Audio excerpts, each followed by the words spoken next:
Falar do Rio São Francisco e do sertão ao seu redor é falar das pessoas que vivem às suas margens.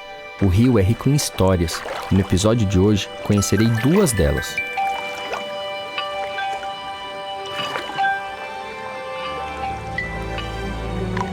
Meu primeiro encontro é em Ilha das Flores, onde vou conversar com a Dona Carlinda, produtora de arroz agroecológico.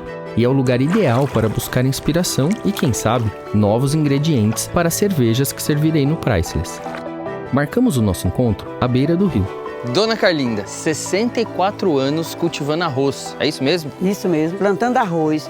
Consegui educar meus filhos, não tenho filho analfabeto, tenho 3 filhas formadas em pedagogia, então eu me sinto realizada como produtora. E qual que é a importância do Rio São Francisco no seu trabalho e na sua vida? Eu digo que é a minha vida. Ela é minha vida, eu como por causa que o rio existe. Eu como peixe, eu como camarão, eu tomo água, eu tomo banho, enfim. Eu cultivo arroz. Como cultivar arroz jogando veneno no Rio São Francisco com uma beleza dessa?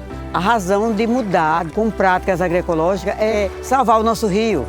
Ele está morrendo e eu acho que é porque nós, os produtores, temos nossa parcela de culpa e nós estamos querendo corrigir.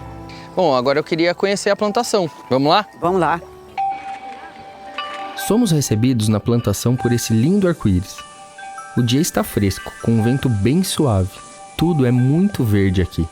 Dona Carlinda começou a plantar arroz ainda criança, acompanhada da mãe. Com o passar dos anos, ela viu a necessidade de preservar o rio.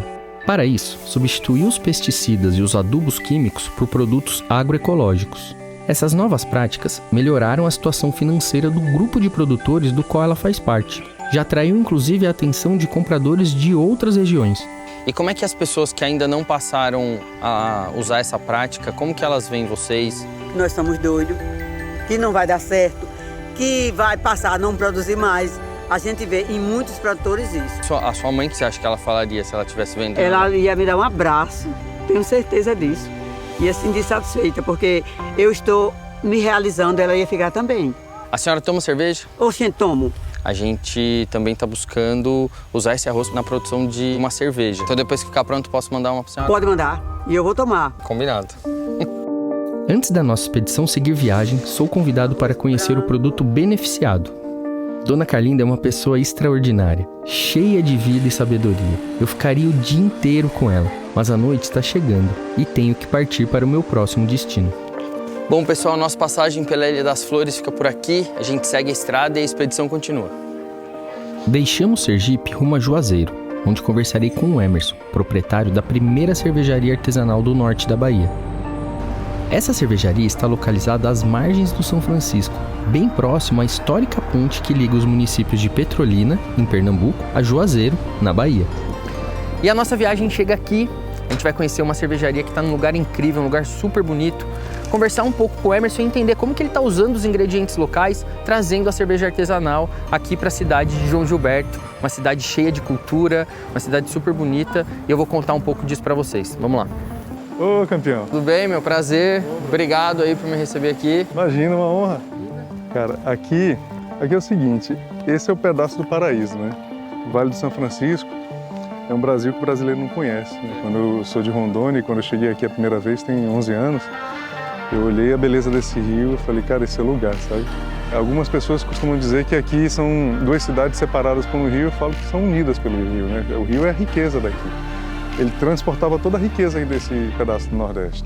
Inclusive esse prédio onde fica a cervejaria e esse complexo de restaurantes era a sede administrativa da Companhia de Navegação de São Francisco. Era a estatal mais importante do Nordeste.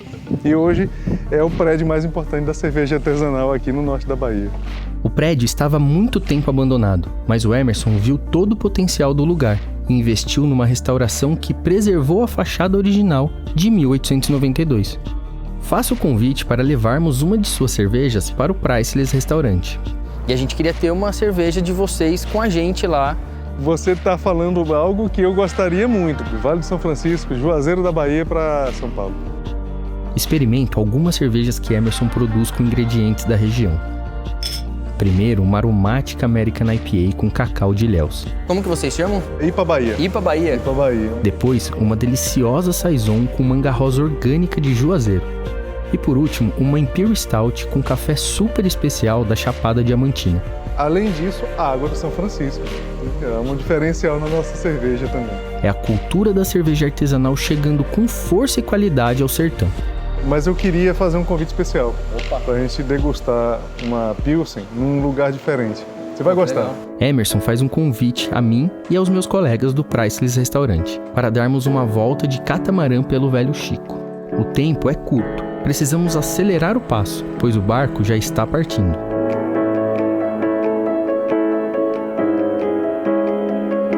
Esse entardecer magnífico me traz um sentimento de gratidão imenso. Não só por toda a riqueza que vi aqui, mas também por ter conhecido essas pessoas incríveis que amam o São Francisco. Obrigado, Dona Carlinda e Emerson. Obrigado, Velho Chico. Imaginar que levarei um pouco de suas histórias ao Priceless Restaurante, bem no coração de São Paulo, e que iremos proporcionar aromas e sabores que para algumas pessoas serão inéditos, isso, com a mais absoluta certeza, não tem preço.